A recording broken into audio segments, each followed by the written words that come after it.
Welcome to Who Cares, a podcast by SEIU 2015. I'm Arnulfo de la Cruz, the president of SEIU 2015 and the host of Who Cares.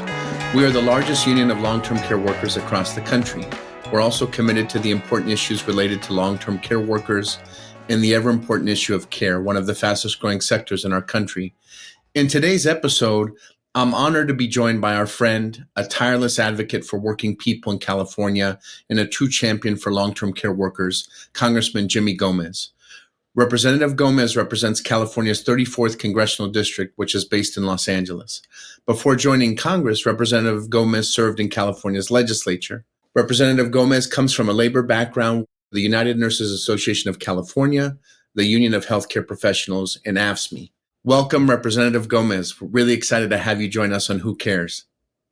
Arnulfo, thank you for having me. Really, I appreciate it. Yes, sir. And, before we talk about the issues that you're working so hard on in Washington, D.C., maybe I was hoping you could tell our listeners a little bit about yourself. I think you grew up here in Southern California. Is that right? Oh, I did. I was born in Orange County, but I grew up out in Riverside. I'm the youngest of six of immigrant parents. They're from Zacatecas and Aguascalientes, and four of my siblings were born there. They came here and brought my four siblings, and my brother Javier and I were born here. So just like a lot of immigrant families, they were dealing with everything from work. They needed to work 4 or 5 jobs to make ends meet, put a roof over their head, food on the table. That's what they did. Anything to help out their kids. And I always tell people that my experience as the son of immigrants, also of workers, really shaped who I am. The idea that the experience of not having health insurance, that was the number one issue. The experience of getting sick with pneumonia and almost bankrupting my family because I went to the hospital. That really kind of shaped everything that how I view things, that we should work for the people who need the most help. And ever since then, that's what I've been focused on. And that's why I joined the labor movement, worked for AFSCME, worked for United Nurses. It was all about empowerment, giving back, and making sure that people will be better off. The next generation will be better off than the last one. And that's why I ran for assembly and why I'm in Congress, is to continue those fights. But everything is personal. Workers' rights, immigrant rights, making sure students have quality education. All of that is because my family struggled like everybody else's, and I want to make sure that people have a little bit of an easier opportunity to succeed. We really appreciate you sharing that. And I know we're going to get to immigration in a bit, but what an incredible story, your story of struggle of the American dream. And I can't imagine how proud your parents and grandparents and your family is that they came here looking for a better future. You're now a United States Congressman. That is the American dream. And I think that's what's best about America, kind of the immigrant story. So we really appreciate you being able to join. And like you said, you come from labor background, representing workers, working with workers. And this is a podcast about care in particular. We represent 500,000 caregivers in California, the bulk of them home care, but we also represent people who work in our nursing homes and skilled care facilities across California.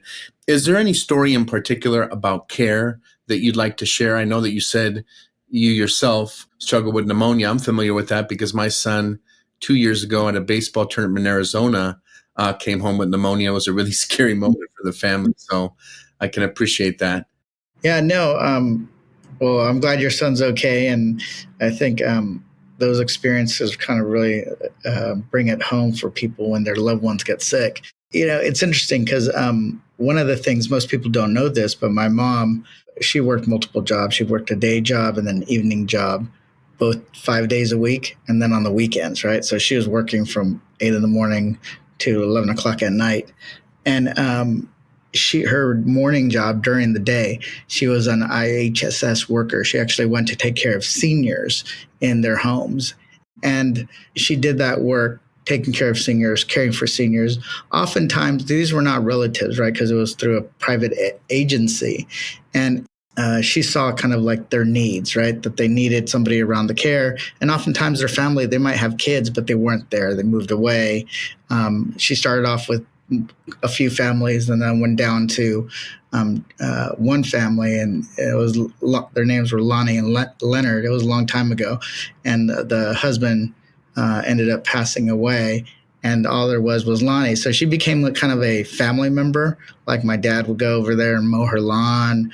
I would go over and she'd give me cookies, right? Like my mom was there. And then, my parents were there when she passed away, right? Sometimes these caregivers are the only ones that are there to give people that comfort at their last moment. So that's one story of caregiving. And it's interesting. Later on, when I joined AFSCME, I'm driving. This was in September of 2006. My mom needed to do a doctor's appointment in LA for something.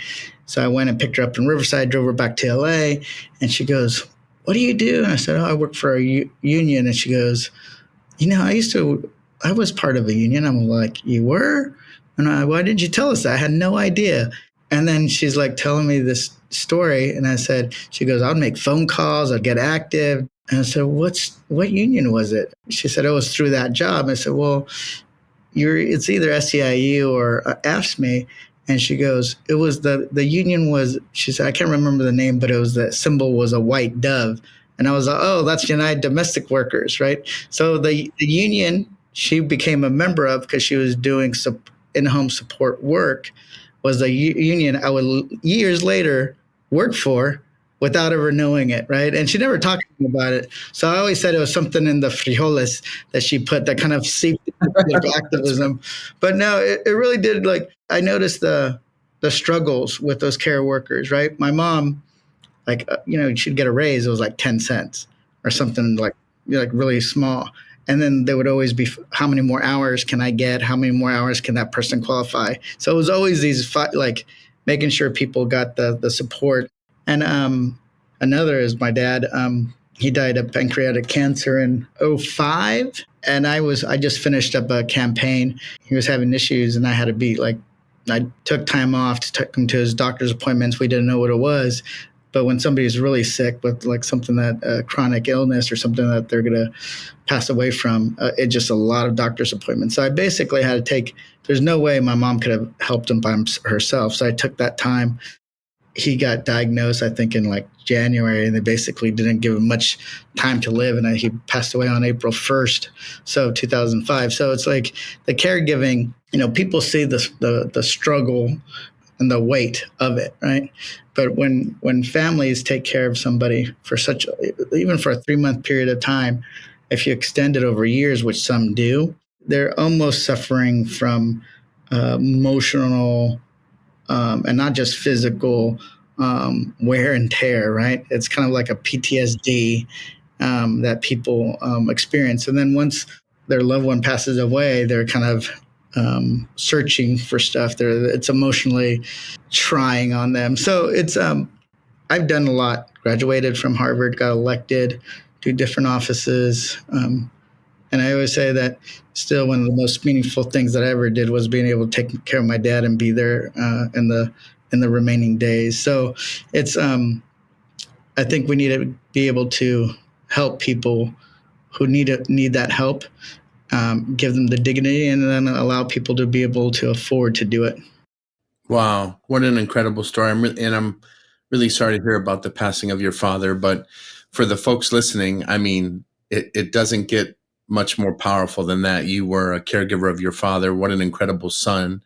Your mother was a member of the union and a caregiver. So I think a lot of folks listening surely can appreciate your story and that journey. And like we said, every family has a story of care. It's just always interesting to see, what that is. You mentioned something around the difficulty of being a caregiver. Historically, this has been considered domestic work, right? And I grew up in the farm workers union, where they spent decades, when kind of Cesar Chavez was organizing, to say that this is real American work, deserving of the same, of a living wage and benefits like other American work. And domestic work in this country, for home care providers in particular, it's not been seen as American work. And because of that, we've had real difficulty fighting for a living wage. Just to give you a sense, there's no IHSS provider in California that has a retirement plan. The average age of these women is about 55 or 60 years old. In their golden era, where they're supposed to be able to enjoy time with their grandchildren, they're having to, work 2 and 3 jobs. And so we've been really focused on lifting up standards for caregivers. This is one of the fastest growing jobs in America. We're an aging population and the need for care continues to explode. So we're like, all right, let's elect some good people and let's make sure that this issue that we think all Americans really support, care. And I always say, like, who would you want caring for your loved ones? Someone who's making minimum wage with no benefits, or someone who's able to also take care of their own family? So then we go to this past election. And what we're hearing out of Washington and what we're seeing kind of on the ground is two really concerning things among many others, but just the issue of immigration and Medicaid. Medicaid is the primary funder for home care in California. It also helps to fund our skilled care facilities and nursing homes. And that at a time when we're trying to attract the care workforce of the future, not only would they propose cutting what helps to resource care, but then they also kind of go after immigrants, right? The president recently revoked TPS from roughly 500,000 Haitians.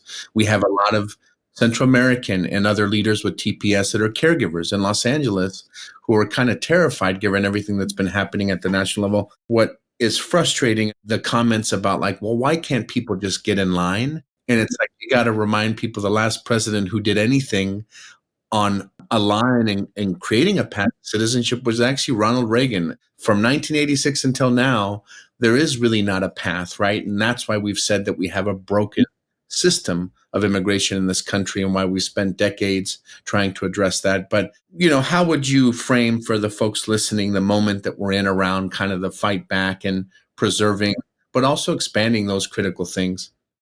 It's interesting. Also, my mother, I mentioned she worked like almost 4 jobs a week. Her evening jobs and the weekend jobs were at convalescent homes. So she worked in the laundry room at a convalescent home. So I had a lot of experience going to their, with my dad to drop off food for her when she was working there. So I got to see that as well.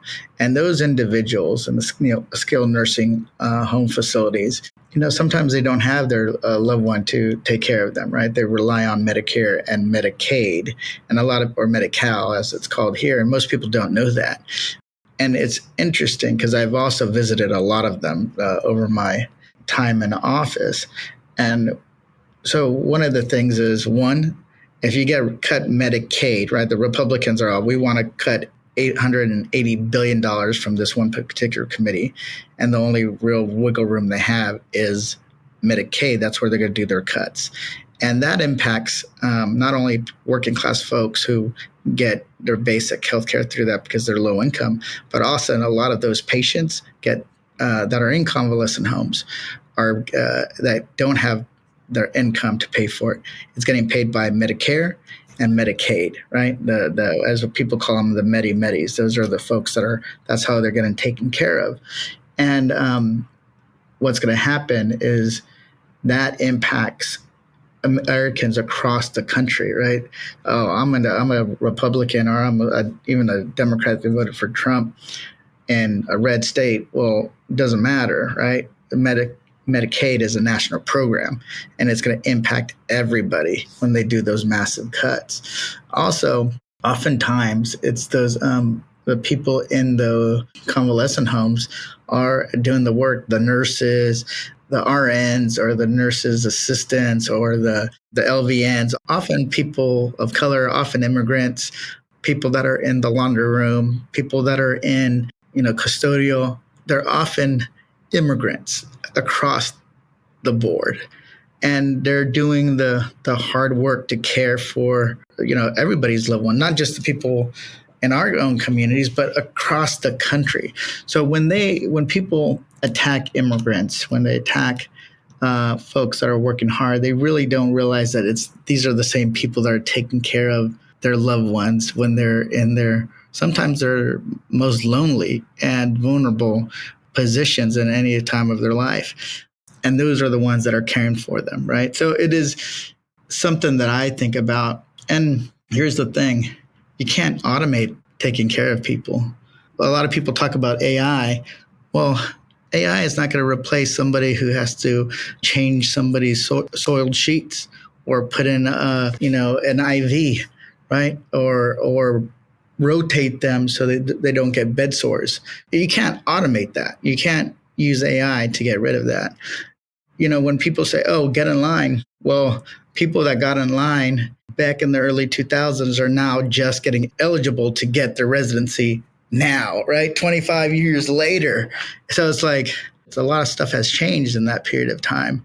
The country's gone bigger. So imagine if the people weren't here doing that hard work. And a lot of our economy is built on that. So it's like not just the healthcare industry, it's in the farms, it's the construction workers, it is in the warehouses, you name it. The immigrant and the people of immigrant descent are in all these jobs, the jobs that you can't outsource, you can't automate.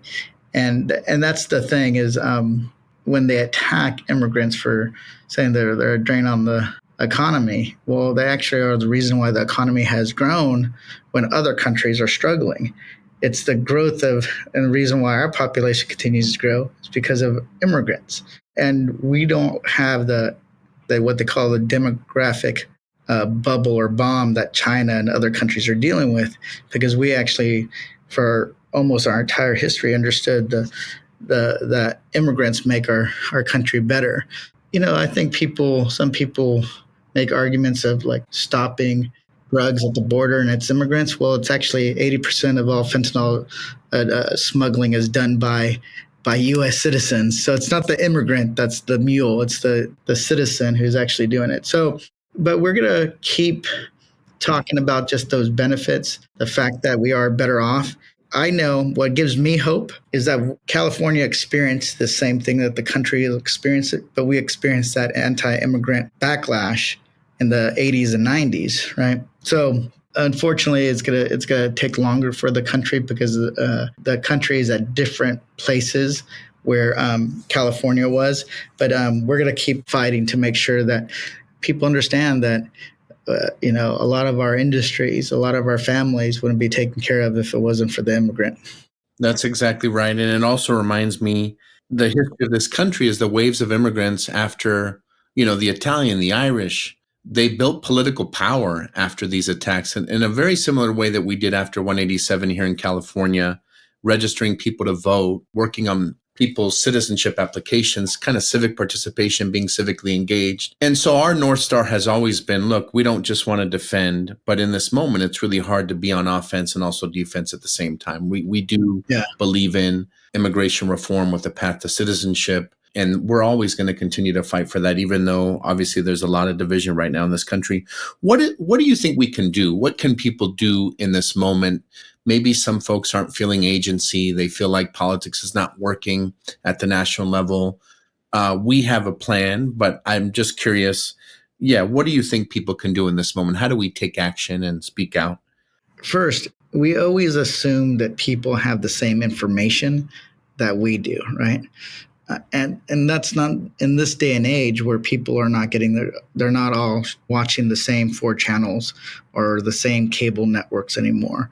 And they're oftentimes not even on TV, that we have to learn to find the people that we need to win over to our side and talk to them where they're at. Is it on a YouTube program? Is it on a podcast? Is it on Twitter? Is it on Facebook? Is it on Instagram? Is it on YouTube, TikTok? Wherever we got to go everywhere because it's very segmented. And then we got to tie things back always to the issues that people care about and make it relevant. Right now, everyone is suffering because the prices of food keep going up. Inflation keeps getting worse. This president is making decisions that will make them worse. Blanket tariffs. I always say I'm not against all tariffs. I'm against dumb tariffs, and dumb tariffs are the ones that cause prices of goods to go up that working people rely on. That's the kind of dumb tariffs that we should be against. And we need to talk to people where they're at and say, well, how bad do you think it's going to get when all of a sudden you don't have people picking the food and it's rotting off the vine, and the supply of food, right, diminishes, and you still have the same demand. Well, economics dictates the price will go up, right? It's like there's only one roll of toilet paper, and there's 50 people that want to buy it. Trust me, it's gonna, whoever has the most money is going to get that roll of toilet paper. So we got to talk to people about how his decision to go after immigrants, his decision to, start unnecessary trade wars, all that is going to drive the cost of their living up. And people are struggling. Like, remember, I always people go, oh, why do you talk about eggs so much? You know why I talk about eggs? Because when we were poor, right, when we didn't have a lot of money, my family survived on eggs and weenies and beans and tortillas, right? You can buy that in the bulk. You can buy it in like cartons of it. In the end, who do they think works in the dairies? Like, who works in the dairies? Latinos, right? And even the people that were long-term dairy farmers or farmers who are non-Latinos, what did they say? Their kids don't want to do the business, right? So this president keeps attacking, but we gotta put forward a message, talk to people where they're at, what they're suffering through, which is, you know what? Connect the dots. It's the cost of living, cost of housing, cost of taking healthcare.